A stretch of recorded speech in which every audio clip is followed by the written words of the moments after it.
Now, David Cameron's problem with women voters won't have been helped at all by today's unemployment figures. The number of women out of work is now at its highest for almost a quarter of a century. It's past the million mark, and the rate of job losses among women is rising faster than among men. In a minute, John's interview with the Business Secretary, Vince Cable. But first, our social affairs editor, Jackie Long, has been to the North East for this special report from the area struggling with the highest unemployment in Britain. Facing up to a new reality. With a master's degree and years of experience as a well-paid, highly skilled civil servant, Suzanne Murray has lost her job, but is doing everything she can to stay in work.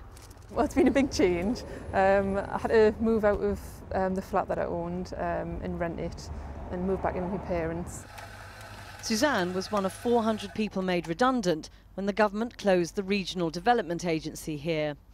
Her job was to advise and encourage new businesses to the area, bringing with them new work. She knew the landscape well enough to know her own chances of finding a new job were not good.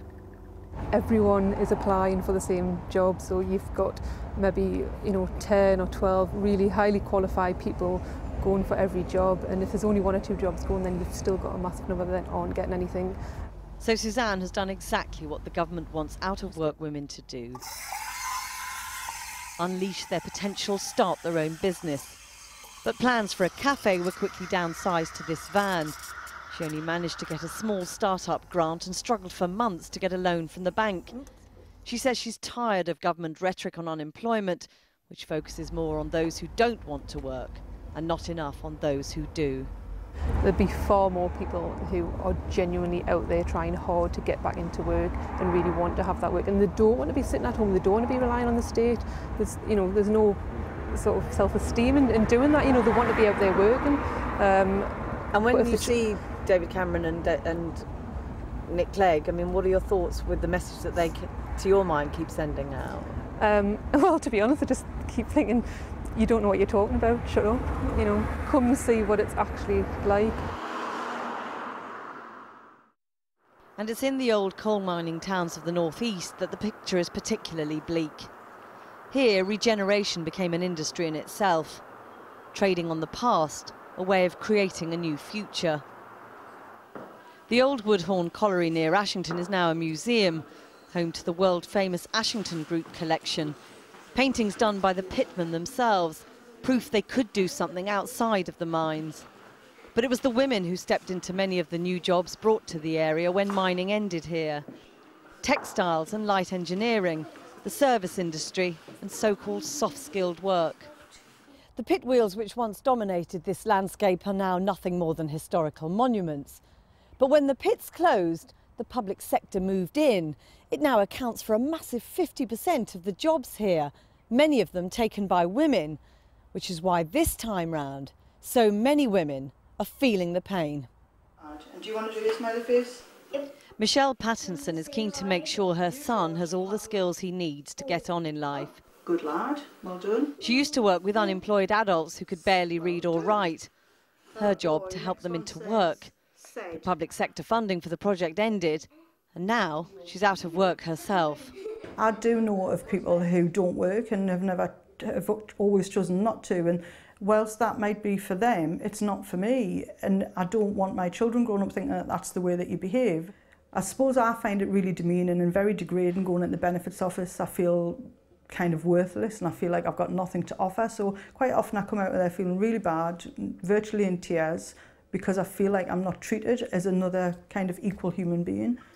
With Lucas just past his 5th birthday, Michelle falls right into the government's sights. I'm going to do the pasta. Yep. A key plank of its employment policy is insisting single mothers like her look to go back to work. Well, she says she's looking. I'm applying for jobs that I don't really want to do, jobs that I kind of wouldn't really like to do. I applied for a job in a funeral parlour recently because it was a part-time post, the money was decent, it was local. I don't think for a minute I could cope in that environment, but I applied for it because I kind of feel that I have to be at work, Even like the local supermarket, I applied for a job there and was rejected from it, and that kind of left me thinking, well, why? Why am I not getting a job like that I know I can do, and it's frustrating, it's really, really sad. The answer lies simply in the numbers. Unemployment across the North East already stands at 11.6%. That's the highest in the country. Here in Northumberland, the public sector has cut 1,300 jobs in the last year, 90% of them women's. If you look at where jobs are being lost in the public sector, the majority of them are being lost to women rather than to men. And we know that actually the public sector overall, as a major sector in the economy, employs more women than men, which is quite unusual.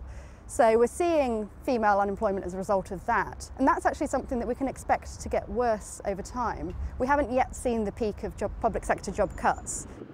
And that grim forecast could not be worse news in an area where already 9 people are chasing every job.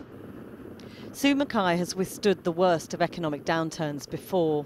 In 43 years, she's never been out of work, till now.